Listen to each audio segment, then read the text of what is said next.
Kodda bizim MTZ 192'miz hazırdır inşallah. Biri hazırdır, keçir ikincisini hazırlayırıq. Allah'ın köməklə sabah çəkiliş ilə vaxt göstərəcək.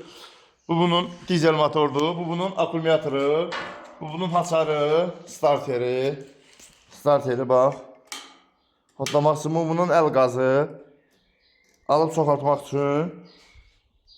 Yani inşallah bu ise benzin motoru iləndir, beləcədir. Bu benzin motorundan yığılır, zərlava sakasıdır. Bu ise tam tarif, sabah inşallah göğe alınırsa çəkiliş eləyəcəyik.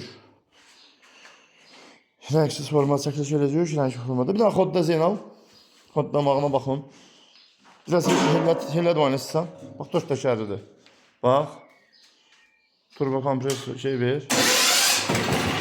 Xodda mağına.